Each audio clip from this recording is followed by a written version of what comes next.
जय हिंद साथियों, कैसे हो आप सब। उम्मीद करते हैं आप लोग स्वस्थ और अच्छे होंगे। तो आज हम इस वीडियो में बात करने वाले हैं जो आपकी यूपी पुलिस कांस्टेबल की भर्ती चल रही है उसके पेपर के लेवल को लेकर के कि आखिर पेपर का लेवल क्या रह सकता है और उसके साथ साथ आपका एग्जाम सेंटर कहां पड़ने वाला है। ठीक है, और साथ साथ में आपका कि 18 फरवरी को एग्जाम होगा या नहीं, इन सभी टॉपिकों पे बात करने से पहले जो भाई हमारे चैनल पे नए हैं वो चैनल को सब्सक्राइब कर दें और वीडियो को ज्यादा से ज्यादा शेयर करें।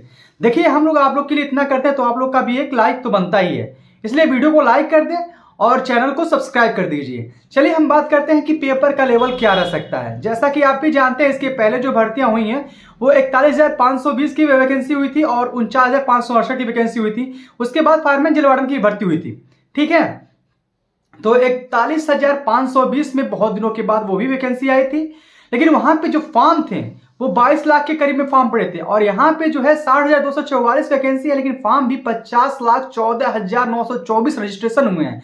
अब इसमें कितना फॉर्म आपका सबमिट होता है ये तो 20 तारीख के बाद ही पता चलेगा, क्योंकि 20 तारीख तक आपका फीस जो होगा वो जमा किया जाएगा। उसके बाद क्लियर होगा कि सबमिट कितने हुए हैं। ठीक है, तो एग्जाम का जो पेपर का लेवल जो है, आपका पेपर का लेवल क्या रह सकता है। तो देखिए, पेपर का लेवल कोई ये तो नहीं, आप कितने लोग कहेंगे कि सर आप ऐसे तो पेट का भी था, पेट का बहुत इजी था, उसके बाद इस बार तो यूपीएससी का पेपर बना दिया।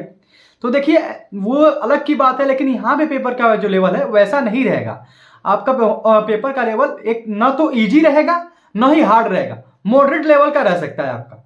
ठीक है, और ये भी जरूरी नहीं है कि 4 सेक्शन आते हैं आपके, जीएस, हिंदी, रीजनिंग, मैथ, तो आपके ये नहीं है कि क्या कहते हैं कि सभी मॉडरेट रहेगा, ऐसा कुछ नहीं है। पता चलेगा किसी कोई पोर्शन को, मतलब मान लीजिए हिंदी इजी कर दिया, फिर उसमें रीजनिंग थोड़ा टफ कर दिए, या जीएस टफ कर दिए, या मैथ इजी कर दिए, तो ऐसे मतलब संतुलन बना के हर एक चीज रहेगा। ऐसा नहीं कि किसी को हार्ड कर दिया जाएगा, किसी को लो कर दिया जाएगा, ऐसा कुछ नहीं है। मतलब इजी टू मॉडरेट आपका पेपर होने वाला है।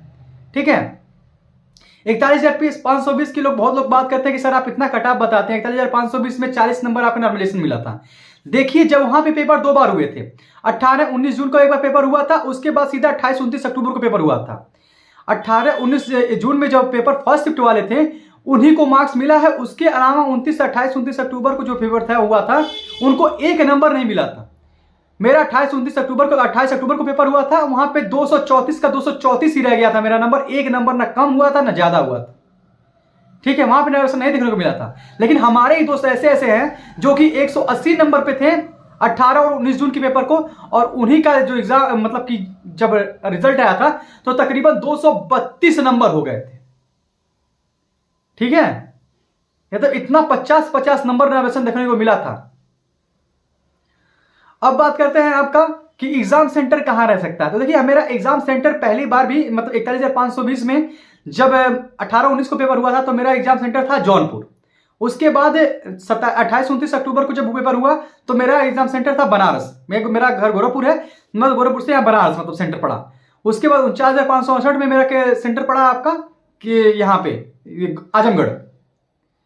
तो ये मतलब कि सेंटर आपका ज्यादा दूर नहीं भेजेगा। अगर आप मतलब मान के चलिए, अगर बलिया के हैं आप तो आजमगढ़ भेज देगा। ठीक है, और अगर कहीं मान लीजिए लखनऊ के हैं तो फैजाबाद भेज देगा, या कानपुर भेज देगा, उन्नाव के हैं तो बाराबंकी भेज देगा।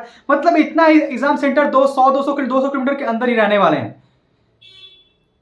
वो भी 200 किलोमीटर बहुत ज्यादा हो गया भाई। एग्जाम सेंटर हमारा मतलब कि मान के चलिए 70 से 80 किलोमीटर आपका एग्जाम सेंटर होने वाला है, इससे ऊपर नहीं होगा, क्योंकि 6500 परीक्षा केंद्र बनाए गए हैं। हर एक जगह आपको एग्जाम सेंटर देखने को मिलेंगे। ठीक है, कि आप भी जानते हैं टोटल 50,14,924 फॉर्म पड़े हैं, तो इसके लिए आपको प्रैक्टिस करना बहुत ही जरूरी है। ठीक है, इसके लिए अग्रवाल एग्जाम कार्ड का जो मेरे किनारे आ रहा होगा आपका, अग्रवाल एग्जाम कार्ड से आप स्टडी गाइड बुक है, उसमें आप अध्यायवार आप तैयारी कर सकते हैं। जो प्रीवियस ईयर क्वेश्चन है उससे रिलेटेड थ्योरी भी दिया गया है, और साथ साथ में आपका चैप्टर वाइज सॉल्व पेपर है। चैप्टर वाइज सॉल्व पेपर में हर एक चैप्टर का उठा लीजिए। मतलब मान के चलिए मुगल काल का पढ़ना है या इंडियन ज्योग्राफी पढ़नी है या कुछ भी, तो उसको चैप्टर वाइज जितने पुराने क्वेश्चन भी दिए गए हैं उसमें थ्योरी भी उसके सही सही दिया गया है इसमें। ठीक है, उसके साथ साथ आपका प्रैक्टिस बुक है। आप इतनी तैयारी करते हैं, जब रिविजन करते हैं तो उसके साथ साथ उसका प्रैक्टिस करना ही बहुत जरूरी है। तो उसमें प्रैक्टिस बुक भी दिया गया है। उसके साथ साथ आपका जो एक दूसरी बुक है, इसमें स्टडी गाइड का बुक है। इसमें आपके जितने भी सब्जेक्ट है, सामान्य ज्ञान, रीजनिंग, मैथ, हिंदी, सामान्य विज्ञान, ये टोटल से रिलेटेड मतलब कि हर एक क्वेश्चन इसमें प्रीवियस ईयर सॉल्व पेपर भी दिए गए हैं। करंट अफेयर का मेन मुद्दा होता है कि करंट अफेयर कहां से तैयार किया, तो इसमें करंट अफेयर भी अच्छे से दिया गया है। करंट अफेयर भी आराम से उसमें अपना बजट और जितने वन रिपोर्ट है वो सब इसमें सम्मिलित है, समाहित है। ठीक है। तो आप अगर तैयारी करना है तो आप अच्छे से तैयारी इस बुक से कर सकते हैं, अग्रवाल एग्जाम कार्ड से आप तैयारी कर सकते हैं। एग्जाम सेंटर है जो ज्यादा दूर नहीं जाएगा, वो अधिकतर मान के चलिए 80 से 100 किलोमीटर के अंदर में ही आप रहेंगे, इतना ही रहेगा, उससे ऊपर नहीं एग्जाम सेंटर ज्यादा जाएगा। ठीक है, तो आप लोग इस पर परेशान ना होइए। और बात करते हैं अब आपके एग्जाम डेट को लेकर के कि 18 फरवरी को आपका एग्जाम होगा या नहीं। ठीक है, तो बहुत सी जगह पे देखिए, पहले जैसा आप भी जानते हैं कि नोटिस हर जगह सर्कुलेट हुआ था, हर एक जगह, हर एक डिस्ट्रिक्ट मजिस्ट्रेट कार्यालय में भी आ गया था, कप्तान के अभी मतलब हर एक जगह सर्कुलेट हो गया है। तो ये मत मान के अपने दिमाग में चलिएगा कि मार्च में होगा पेपर या इलेक्शन के बाद होगा। अगर ऐसा करेंगे तो आपको नुकसान देखने को मिल जाएगा।